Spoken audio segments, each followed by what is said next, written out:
যারা দেশের খাবার খেতে চায় কিন্তু সময়ের কারণে খেতে পাচ্ছে না, আজকের ভিডিওটা আমার প্রবাসী ভাইদের জন্য। একদম অল্প সময়ের মধ্যে এই পাতুরিটা বানিয়ে নেওয়া যায় আর খেতেও ভীষণ মজা লাগে।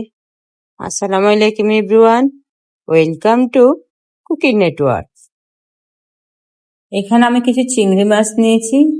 এবার দিচ্ছি 1 চামচ লবণ। এখানে শুকনো লাল মরিচ আর রসুন একসাথে করে বেটে নিয়েছি।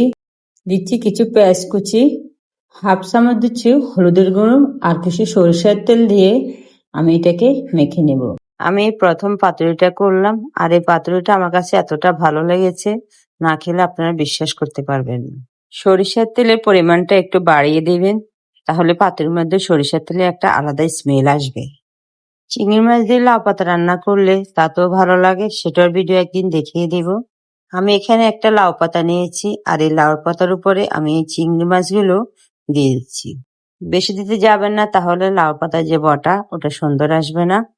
আমি ঠিক যেভাবে দেখিয়ে দিচ্ছি এভাবে দেওয়ার চেষ্টা করবেন, তাহলে ভেজে নেওয়ার পর লাউ পাতার বোটাগুলো আর ফুলে যাবে না।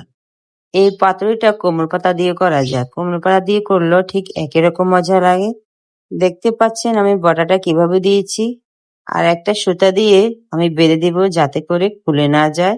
আমি যেভাবে পাতুরিটা বানিয়েছি বাসায় একবার বানিয়ে দেখবেন, সবাই পছন্দ করবে। দেখতে পাচ্ছেন কতটা সুন্দর লাগছে পাতুরিটা। আমি আগে থেকে কিছু তেল বসিয়ে রেখেছি যাতে করে গরম হয়, আর একে একে সব পাতুরি আমি তেলে ভেজে নেব।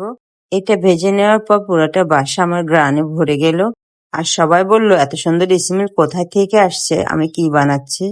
একে একে সব পাতুরি আমি উল্টিয়ে দেব, আর নিচ থেকে হালকা একটু পোড়া পোড়া আসবে, আর এটা খেতে ভীষণ মজা লাগে। আপনারা ভাবছেন পুড়ে গেছে তাই না? না, পুড়ে যায়নি। ভিডিওতে কালারটা ঠিক এভাবে এসেছে। পাতুরি এই স্বাদটা বাড়াবে সরিষার তেল আর মরিচ বাটা। একে একে সব পাতুরি আমার ভাজা শেষ। দেখতে পাচ্ছেন কতটা সুন্দর আর লোভনীয় লাগছে। ভাতের চালটা একটু বাড়িয়ে দিবেন, না হলে টান পড়ে যেতে পারে। আর দুপুরের মেনুতে এই পাতুরিটা রাখবেন। আমি আপনাদের একটা খুলে দেখাচ্ছি। ভেতরটা যতটা সুন্দর হয়েছে, খেতে তার চেয়েও বেশি মজা হয়েছে। আমার এই ভিডিওটা যদি ভালো লাগে অবশ্যই আমাকে কমেন্ট করে জানিয়ে দিবেন। আজ এ পর্যন্ত, সবাই ভালো থাকবেন, আর নতুন একটা ভিডিও নিয়ে আবারও আমি হাজির হব আপনাদের সামনে।